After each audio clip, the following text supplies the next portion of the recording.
Hello, and thank you for joining us today for Frost & Sullivan's latest webinar. Today's event is titled 2018 Automotive Industry Outlook and Strategic Insight. My name is Anna, and I oversee Frost & Sullivan's Growth, Innovation, and Leadership briefings. Before we begin our event, I'd like to go over a few quick notes. The presentation will be available immediately on demand, and you can view it at the conclusion of the webinar. We encourage you to ask questions throughout the presentation, and you can do that by clicking on the Ask a Question button. You can also safely share this briefing at any time by clicking on the Share button. On today's presentation, we will have some detailed slides, so there's a full screen feature available to you at the bottom right-hand corner of the screen. Our presenters today are Sarwan Singh, Senior Partner, and also Vivek Vidara, Senior Vice President of Mobility at APAC here at Frost & Sullivan. With that, I would now like to hand the presentation over to Sarwan.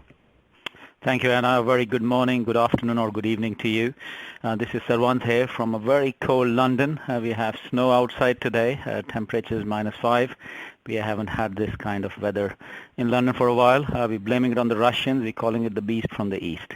Thanks for joining today. Myself and my colleague Vivek will talk you through some of the highlights of the automotive industry in 2017, and we'll talk a little bit about our predictions for 2018. So firstly, let me start by giving a little insight on some of the macroeconomics. But before I do that, let me just walk you through the presentation today. We will go through the highlights of 2017, give a quick overview of some of our predictions for 2018, talk about some market growth forecasts, and in particular, we'll talk about the 5 disruptive trends that we see in 2018 this year. In terms of some of the key highlights within the industry in 2017, let me talk through some of the macroeconomics first before I talk you through some of the key points on this slide. In terms of macroeconomics, we saw global GDP recovering. We had about 3.6% global GDP in 2014. It declined to 3.2% in 2016. But thanks to an upswing in global trade, investment, and industrial production, we saw the GDP growth swing back to 3.6% in 2017. We also saw oil prices improve thanks to the oil production cuts. Crude oil prices, which averaged around $54 per barrel in 2017, in comparison to about $43.5 per barrel in 2016. We also saw some landmark tax reforms. India introduced GST. We had UAE and Saudi Arabia introduce VAT, and of course we had President Trump reduce corporate tax from 35% to 21%. And we expect some of these tax reforms will help the automotive industry in 2018. In terms of some of the highlights of the industry, we saw growth in total production of vehicles and sales. We saw sales of about 95.7 million, with China and US leading, especially China with 27.3 million units. We saw Volkswagen maintain its number 1 position. We'll talk about this in a little detail later on in my slide. But when you look at the top 5 positions and you look at the announcements, for example, CEO of Renault, Nissan, Mitsubishi talked about them being the number 1. But when you dig deeper into what they include, which includes sometimes numbers like medium to heavy commercial vehicles, that number can change who is number 1. In our analysis here, we've looked at only passenger cars and light commercial vehicles. For the first time, we had electric vehicles reach 1 million unit sales. This is in less than 10 years. It took hybrids 15 years to reach 1 million sales. And we'll talk a little bit more about this in upcoming presentations. 2 of the biggest trends we talk about in the industry is car sharing, ride sharing, and the shift from buying vehicles to actually sharing vehicles, and we continue to see that. We saw a number of new car sharing programs being launched globally, and we saw a number of new entrants into the market. And we also saw level 3 autonomy come into the vehicles. Till about 2016, we only had the autopilot assist from Tesla, which is what we describe as a level 2 vehicle autonomy, but we saw Audi release level 3. Before I move on, let me ask my colleague Vivek. Vivek, if you could kindly quickly introduce yourself and tell me what were some of the highlights in your part of the world. Right. Thanks, everyone. So I'm Vivek. I'm calling in from warm and hot and steamy Singapore, and things are quite warm here. What we see is a resurgence of electric vehicles in Asia Pacific. It's led by China, of course. China has challenges with its air quality, and government is pushing electric vehicles very heavily. But what's new this year is we also started seeing electric vehicles gathering momentum in countries like India as well as Thailand. And in both these countries, governments are really serious about electric vehicles, and they have announced plans up to 2030, which at this moment look quite ambitious, but that give us the direction on how things are likely to proceed on electric vehicles. You also mentioned about the taxation, and we, for the first time in this region, we saw Thailand introducing carbon-based emission taxes. They have tried to maintain the similar taxation levels, but the shift from an engine CC based taxation to carbon emission based taxation itself is a big step in this part of the world. So those are some of the things that are being mimicked from the global trends into Asia Pacific. Back to you, Sullivan. Thank you, Vivek. Absolutely amazing the number of electric cars that China sold in 2017, and we continue to expect huge growth this year. So we'll talk a little bit about that later, especially if you look at the last 4 months of electric vehicle sales in China. That sort of sets this run rate per month that you could expect in 2018, and that clearly suggests we might have 1.5 million electric car sales in 2018. Let's look at some of our predictions for 2018 and beyond. We saw the slowdown in diesel, thanks to many cities, governments and legislators coming together against diesel. Diesel both in India and in Europe, which are the two strongest markets for diesel, we expect to continue to decline. We will see in certain markets like in UK, the decline in diesel will give rise to the emergence of alternative fuel vehicles. One very interesting topic, I personally did a lot of work on this, was around data monetization. We did some analysis, and we believe one can monetize anywhere between $80 to $100 per car. We found about 20 to 100 data points coming out from a car. So a premium OEM from Germany will emit anywhere between 80 to 100 data points from their cars, whereas the volume OEMs are emitting anywhere between 15 to 20 data points.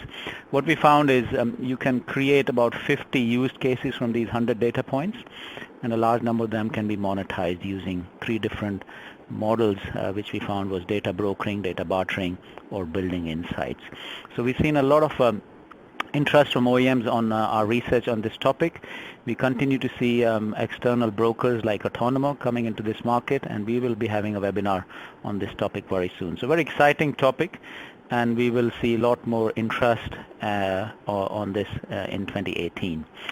We also saw the growth of automated taxis. We expect a large number of them to happen. We expect, for example, companies like Renault trying to set up their automated taxi platforms much earlier than the Japanese Olympics that we'll have in 2020. One of my favorites for 2016 and 2017 at the CES show was voice recognition, especially Alexa. So if any of you was at the CES this year, you would have seen the voice recognition technologies being a key area of investment by the OEMs. What was interesting to me was how the voice recognition technology will perhaps replace other technologies which we use for human-machine interface in the vehicle. And also, most interestingly, what I find is how this voice recognition technology will take the car from being an isolated vehicle to being something which is an element of our connected living solution. So if you see what the OEMs are trying to do there are 3 things. One, they're trying to bring in certain functionality in terms of controlling certain car features through voice recognition. But secondly, what we are also seeing is certain features in your home. For example, you can leverage your Alexa speaker at home to connect with your vehicle, for example, where the vehicle is, or if it's running low on fuel and other things. But the third most interesting thing is how Alexa is also being used to provide certain functionality which will help you in your workplace. For example, your scheduling, your meeting, your calendar, including reading out email to you in the future. So very exciting technology. I think we'll see more and more of these. Like a friend of mine said the other day to me, you will never ride alone in a car in the future. Somebody like Alexa will always be there with you. The other big trend we saw and we'll continue to see is the evolution of new mobility business models, everything from car sharing, ride hailing.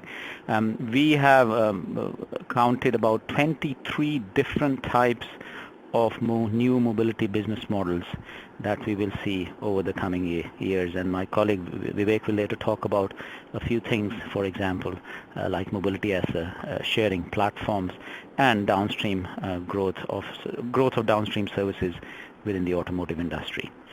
Some of the other trends we see are highlighted on this slide here. Sorry, I moved one slide too fast. This is the subscription-based ownership. We have seen some interesting announcements from likes of Volvo, Cadillac, Porsche, where they're saying instead of selling a car to their customers as a one-time fee, we're going to build in subscription services. And more we see these subscription services aligned to people's lifestyle. So it could include, for example, certain elements like leasing a vehicle, but also if you want to rent, let's say you're leasing an electric car, and if you want to rent a specific type of a vehicle on the weekends, or you want certain accessories within the vehicle, all of these will be bundled into your subscription service in the future. One very interesting trend we also saw is usage-based insurance solutions, especially in certain countries like UK, US, Italy. We see huge growth of UBI solutions. Our prediction is that just like OEMs sell financing and leasing, in the future they will also sell digital insurance solutions to their customers. EV saw a huge growth, especially EV charging stations. Battery prices for the first time last year were below $200. We expect battery prices to continue to fall, so we expect them to be around $150 per kilowatt hour for the battery pack this year, and we expect to see continued growth of the electric vehicle market. Anywhere around 1.4 to 1.5 million units are expected to be sold.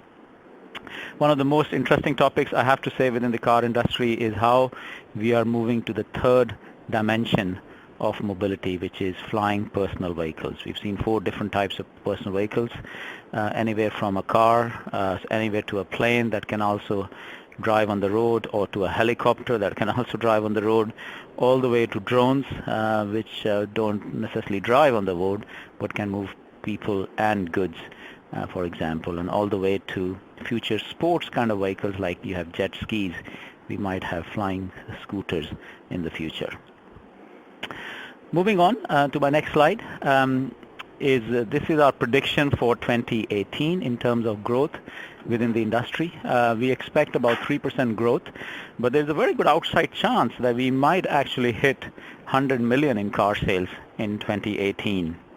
Now, what would it take to hit 100 million car sales? I think we'll need to see a lot more growth in India. India is expected to be one of the fastest growing markets this year. It could overtake Germany to become the 4th biggest market. India's economic growth has been very good, and after the taxation reforms, we expect, and with the elections coming up in a couple of years' time, we might see a lot more momentum in terms of economic growth within India. In terms of car sales, we expect light vehicle sales to grow about 3.8%. In Western Europe, we expect the market perhaps not to grow so much, but in markets like Russia, Poland, Romania, which had impressive growth in 2017, we expect this to continue to grow in 2018. In US in particular, we expect sales to be challenged again this year. Canada, interestingly, as much as we want Canada to get out of the North American Free Trade Agreement, actually did have a record 2 million vehicle sales, especially of the expensive light trucks, which help profitability. So we expect US vehicle sales to perhaps drop by 1 to 1.5% this year. In South America, we've seen growth of Brazil after many years, and we expect that to continue this year, including markets like Mexico. For Asia Pac, let me ask my colleague Vivek. Vivek, what are the predictions for Asia Pac? So for Asia Pacific, we are expecting a growth of about 6 to 7%. That would be led by countries which are on the rebound, like Thailand, like you mentioned, India. Both these countries are expected to lead the rebound in Asia Pacific. China is expected to remain number one market with a steady growth. So that will provide the bulk of the volume in Asia Pacific. And Japan, of course, although the market is flat, the exports, that's the production from Japan, is expected to be steady. So basically 4 countries which are worth mentioning here: India, Thailand, China, and Japan, in different ways are likely to boost up Asia Pacific sale to about 6 to 7% in light vehicles. Wow, excellent. Good. Good to see the Asian markets continuing to grow. Moving on to our next slide. This slide captures the top 5 OEMs on the left-hand side and captures the top 10 OEMs on the right-hand side. As you can see here, Volkswagen crossed 10 million in sales. Despite all the Dieselgate and other challenges that Volkswagen had, it's had good sales in key markets like China. Interesting to see how Renault, Nissan, Mitsubishi Alliance has grown 9.8 million. GM, the numbers here show a decline, and that's mainly because they sold Opel brand in Europe to PSA. Toyota and Hyundai both have had tough years, especially in some of the key markets like US. We expect Toyota to rebound this year. Their sales declined about 10% in 2017, but we expect that they will, especially thanks to the expanding market share in Southeast Asia, as my colleague Vivek said, it will continue to spur growth. Hyundai, tough year for them, but we've seen that they've grown in markets like India and Russia, and we expect that to continue to happen. One of the highlights for me in 2017, especially when it comes to OEMs, was the Renault, Nissan, Mitsubishi alliance, and Renault and for Mr. Gohan to continue as the CEO of that alliance. So maybe a question for you, Vivek. Is this a real alliance? Are there some serious synergies between the 3 different businesses here? And what's your overall view on this alliance? Right. As I see it, Nissan and Mitsubishi have some things in common which they can leverage each other, and some things which are completely complementary. So interestingly, both Nissan and Mitsubishi have battery electric vehicle, and there are opportunities for them to spread out their research and development cost, make sure that the batteries are unified, and in some ways they are able to bring down the total cost of development of electric vehicles by combining the research and development efforts. On the other hand, Mitsubishi also has a portfolio of commercial vehicles which would be very handy for Nissan to expand in emerging markets where presence in commercial vehicles plays an equally important role.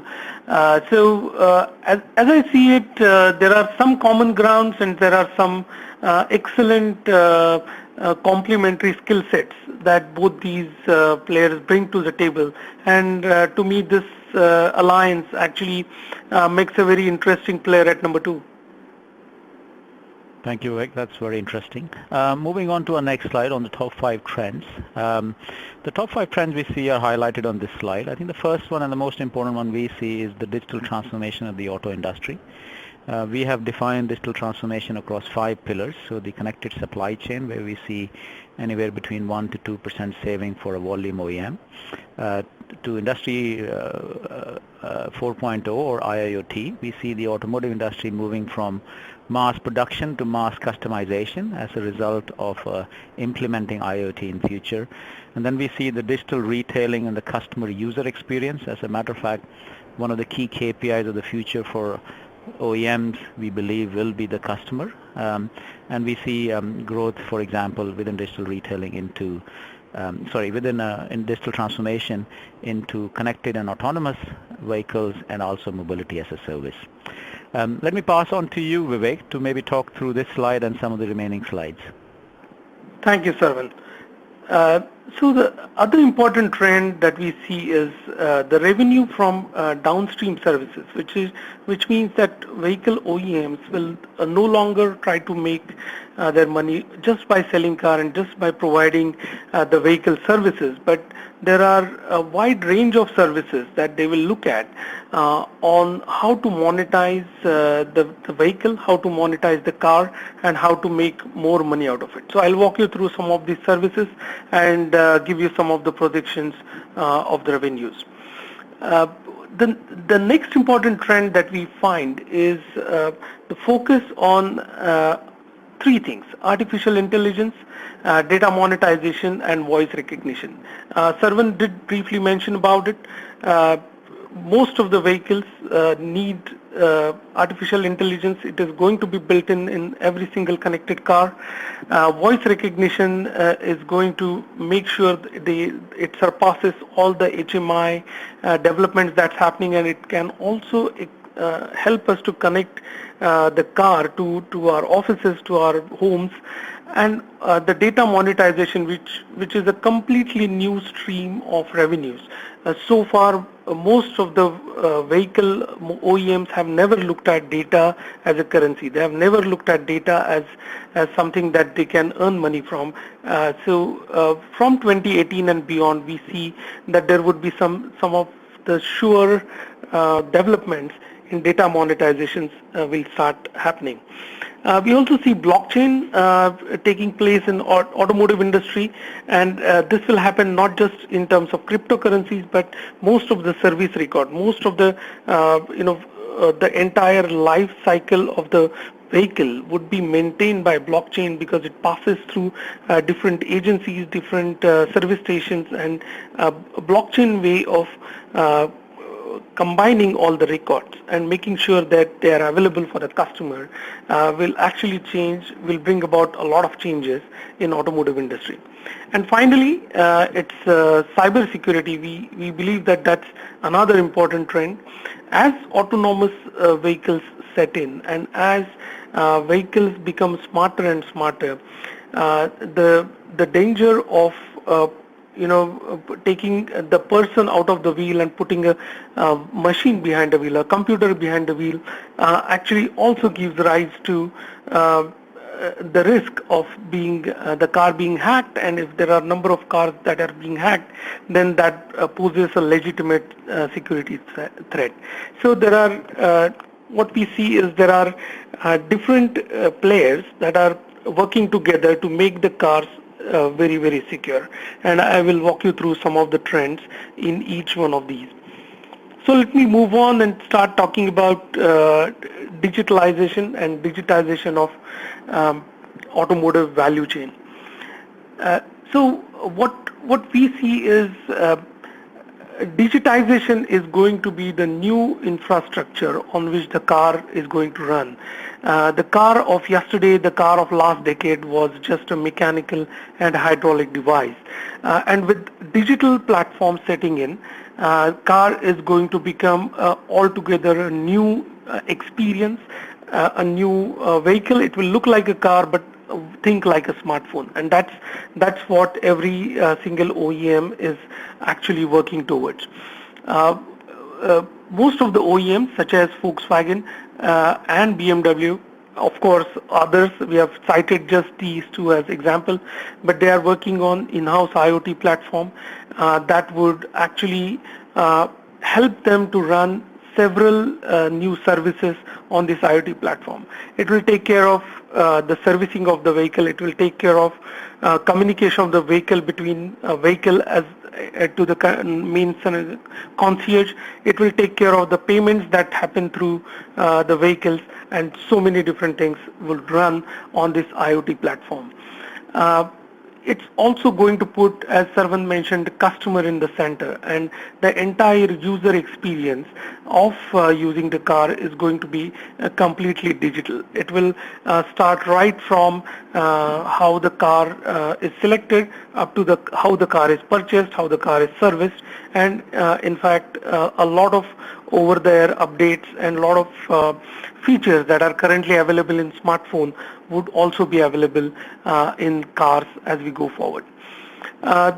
There would be an increased focus on data monetization. Anywhere between $80 to $100 can be realized in a connected car by the OEMs by making the data available in a timely manner, in an anonymous manner, and by protecting customers' privacy.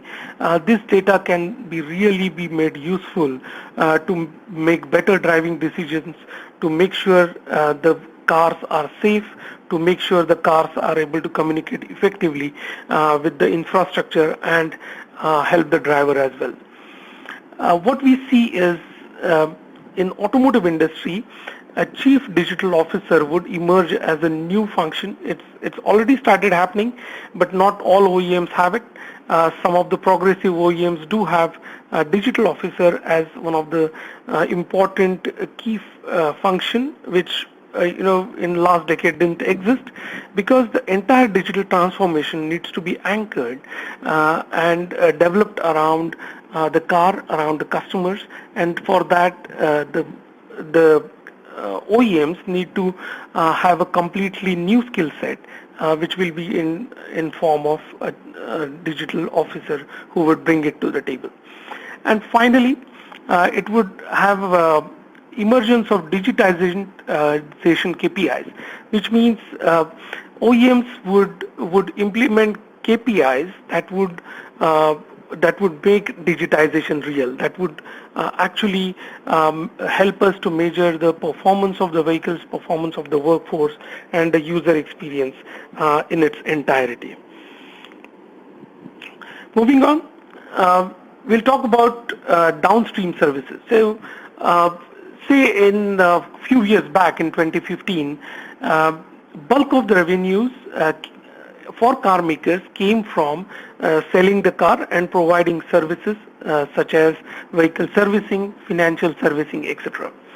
But by 2025, we see that there are two new types of services which would emerge, and there would be a lot of monetization opportunities that would be captured by most of the OEMs. And these monetization opportunities are driving services and mobility services. So far, most of the infotainment, navigation equipments that are fitted inside the car are fitted with the sole purpose of providing comfort, convenience, and a little premium is charged towards the feature of the vehicle.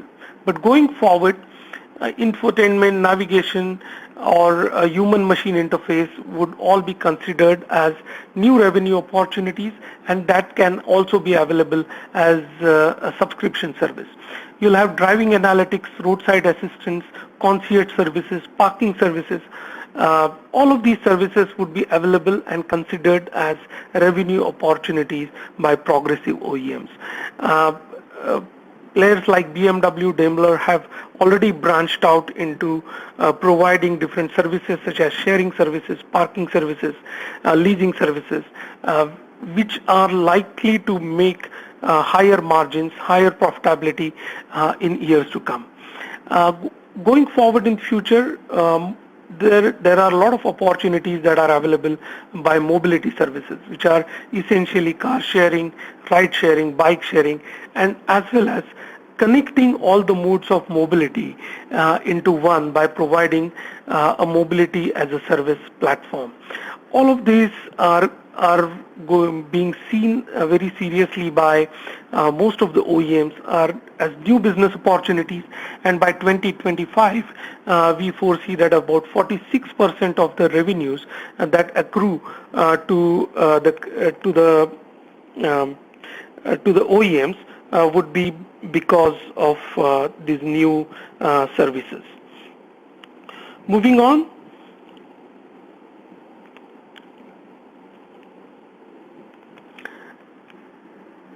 As Sullivan mentioned, there would be three important developments that we are watching for, and these are artificial intelligence, data monetization, and voice recognition.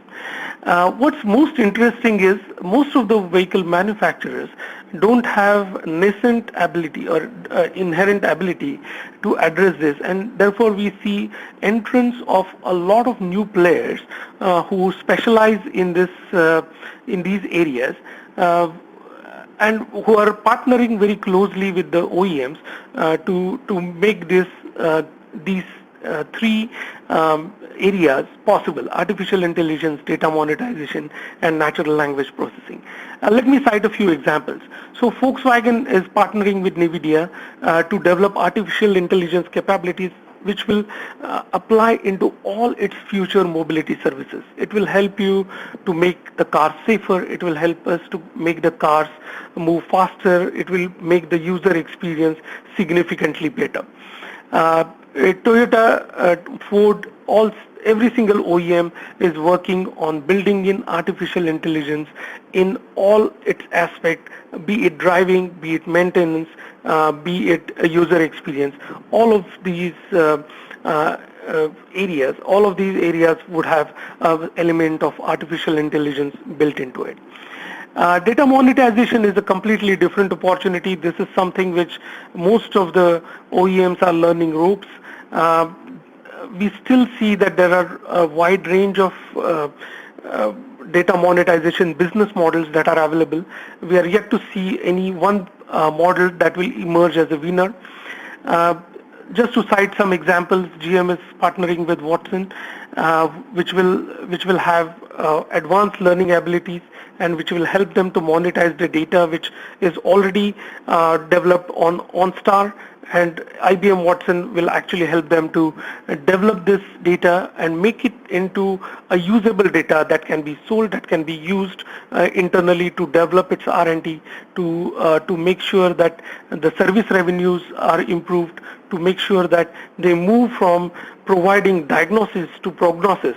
And all of this would be possible because of artificial intelligence, and that will actually help them to monetize the data that they have already collected through cars. Natural language processing, Sarvan did cover a fair bit. Again, there are partnerships being formed by different OEMs with the technology players, and all of this is likely to make the car into a very user-friendly machine. Currently, the car controls how we as a driver have to interact with car is very archaic. In future, you would actually be able to talk to the car, and the car would be able to manage its body controls, would be able to manage its temperature, environment, and all of these things. So exciting times ahead because of this high technology developments that are happening in car. So moving on. So the next trend I'm going to talk about is advent of blockchain technology in automotive industry. As I mentioned, car undergoes a series of changes, or changes hands from the manufacturer to the dealer to the service provider to the insurance service provider.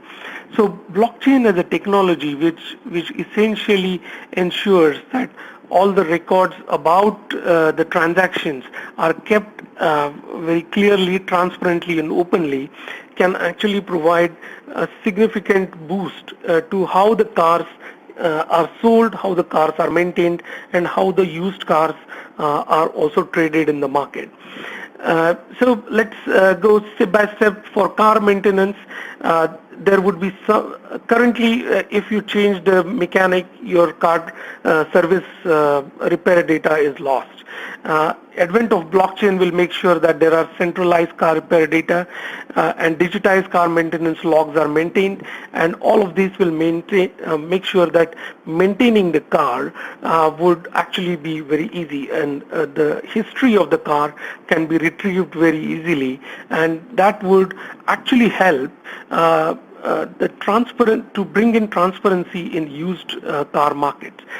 This is my second point, and this actually currently the used car market suffers from completely opaque information, completely opaque history, and you are essentially checking some cursory parameters such as exterior look, or the number of mileage that the vehicle has traveled, or conditions of tires. Some very cosmetic data points are observed before the transaction actually happens. Blockchain will actually make sure that the databases are well maintained, the history is well maintained, which will integrate the service records, insurance records, and that will actually bring about significant transparency in the used car market. The mobility solutions will employ cryptocurrency. It will employ maps on demand.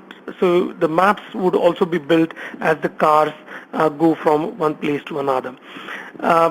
There would be some element of network and data security that is definitely required, and that I'm going to cover in my next point, which is the cyber security part of it. And finally, the manufacturing, which also is a significant undergoing a lot of changes because of digitization. We'll also welcome blockchain as a technology in the years to come. So as we see, this particular technology is going to touch upon multiple aspects of automotive industry, right from manufacturing up to the car maintenance, up to the resale of vehicles. All of these is likely to significantly change because of blockchain as a technology.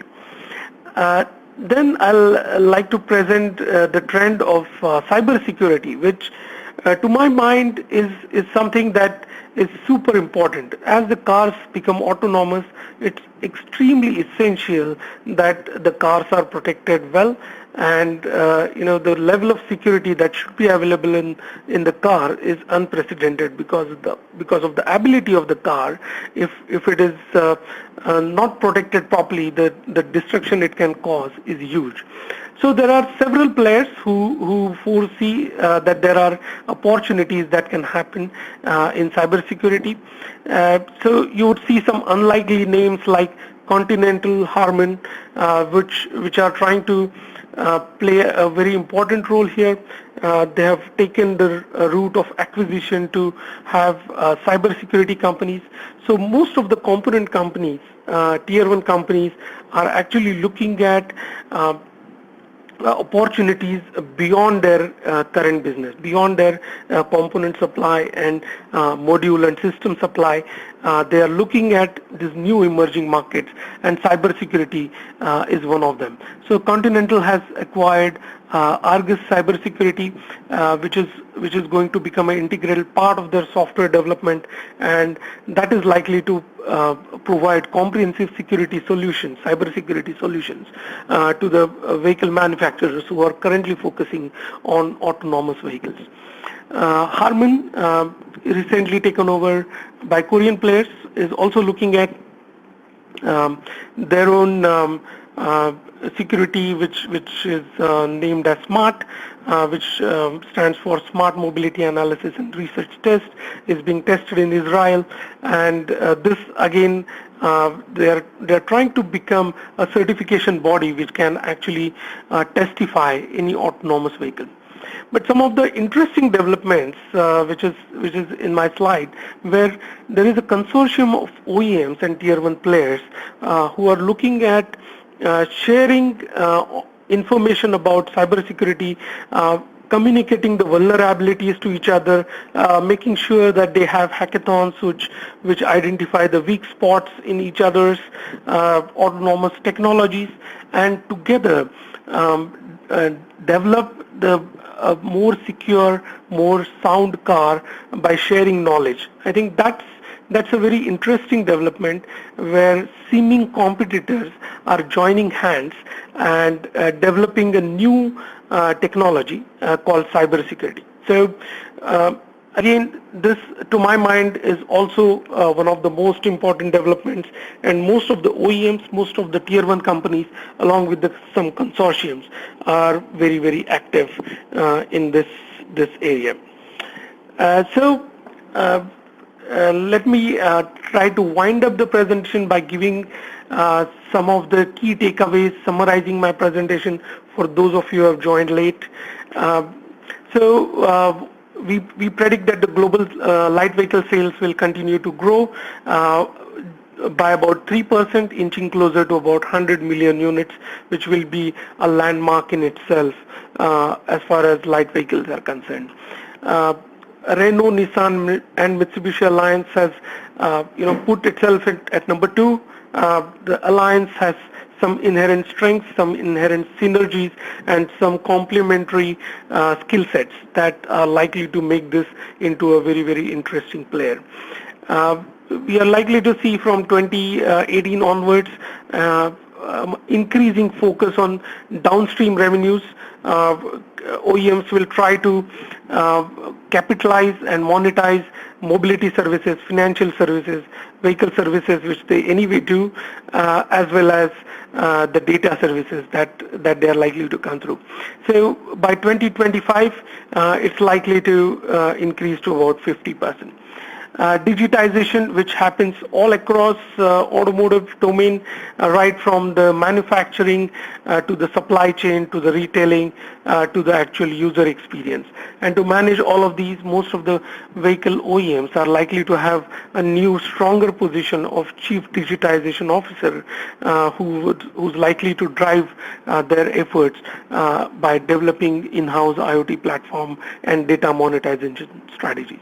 And finally, some of the important developments that need to happen are cybersecurity, which I just covered, which are being pushed by OEMs, tier 1 companies, as well as the consortiums. So how we can support you, how you can benefit by the research and consulting that we do. There are 3 ways. You can actually do the subscription, which is an annual subscription, which can provide you unlimited access to the studies that we publish, or you can have a specific issue, specific challenge. You can tap on to our advisory support services. We can also support you in terms of our brand and demand solutions, which can be tapped by marketing campaigns, some of the lead generation campaigns. We can also do some of the video briefings, which would essentially help you to take your message to your clients. So with this, I will hand it back to Anna to walk us through some of the last few instructions, and then we can have some question and answer sessions. So back to you, Anna. Thank you, Vivek. Yes, audience members, your feedback is always important to us, so we ask that you rate this presentation, provide any feedback, comments, or suggestions. And then also you can follow us on any of our social media sites, Facebook, LinkedIn, and Twitter, to keep up to date on upcoming research, press releases, webinars. And so at this time, I know we have a few minutes left, I want to go ahead and start our question and answer session. So I see we have some few questions come in, so we'll get started on those right now. Vivek, so can you please explain what are the key trends in APAC countries, and are they in line with the global trends? Yeah, sure. So APAC countries are, there are some of the important trends are a renewed drive towards electrification. And this is due to the deteriorating air quality, and also most of these countries are looking at fuel independence. So they want to ensure that the fuel that they use is produced locally, and that is what is possible because of electrification. That is completely in line with the global trends. Another thing that I just mentioned initially is also about taxation. So for the first time, we see that in Asia Pacific region, the taxation is actually happening on the emission or the carbon emissions of the vehicle, and again that is in line with what the trends that we see globally. So both these trends are likely to keep up Asia Pacific market in line with the global trends. Thank you, Vivek. And which markets are likely to lead autonomous vehicles development? So for autonomous vehicles development, we see that most of the development is concentrated in Europe and Japan. there are a number of Japanese companies who are in robotics who are also looking at implementing their technologies and utilizing their technologies in driving autonomous vehicles. So these two countries, these two regions, in our opinion, are likely to lead the drive towards autonomous vehicles. Thank you. And now, another question here. It seems that the OEMs plan to own the data. Doesn't this information belong to the consumer so they can decide how it's used? Right. So currently, this is still being debated. This is still evolving, and the regulations about how the data can be used are still something that is governed by the local governments. Just to give you an example, currently our cell phones also emit a lot of data. When we are logged into our cell phone networks, that actually becomes a data, and that data is actually being used to predict the traffic, to show how the traffic is looking like when we go from place A to place B. So effectively what tends to happen is, if the data is synthesized and anonymized, and it is made available in a way that it does not intrude the privacy, then this data can actually be utilized by OEMs to make driving decisions. Of course, the privacy laws, which are governed by the local governments, need to be protected. But as long as you're not stepping into the privacy of the customers, at least most of the countries allow you to use this data if it is used in an anonymized manner. Thank you, Vivek. Another question here. What will be the main benefit of blockchain in the automotive industry? Is it about traceability? I think it is about traceability, but more important than that is transparency.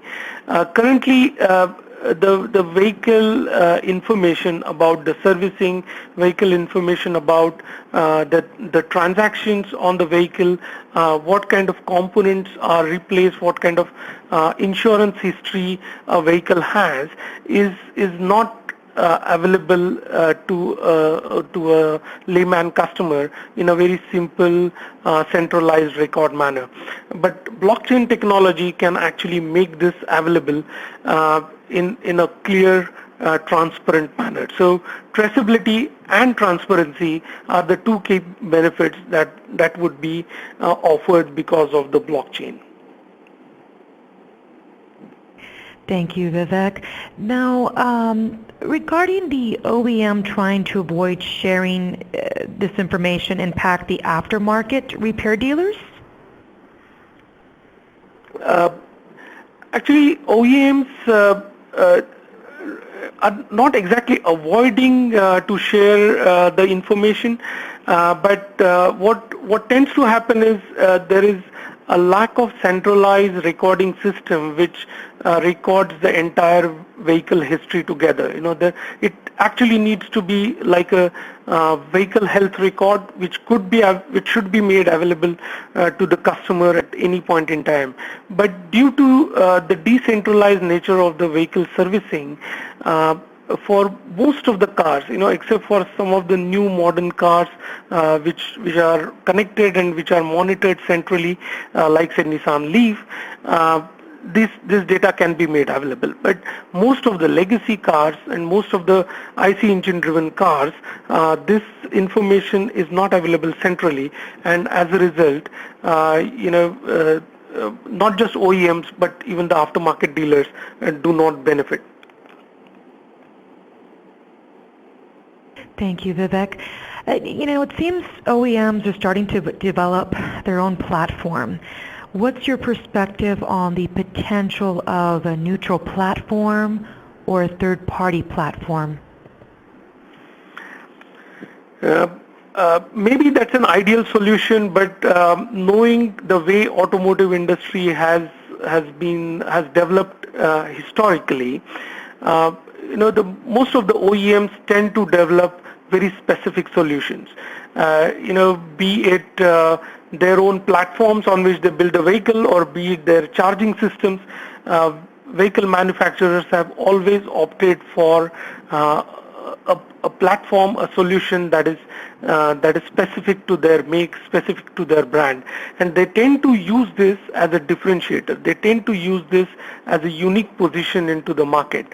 So, on the whole, it might be a better solution from the industry perspective. However, most of the vehicle manufacturers are likely to use vehicle platform or the IoT solutions as a key differentiator. So, at least in the short term, I do not foresee emergence of a common platform, and standardization in IoT will continue to be a challenge. Thank you, Vivek. And we have time for one more question here. The data monetization opportunity of about $80 you mentioned, is that going to be per vehicle, per year opportunity?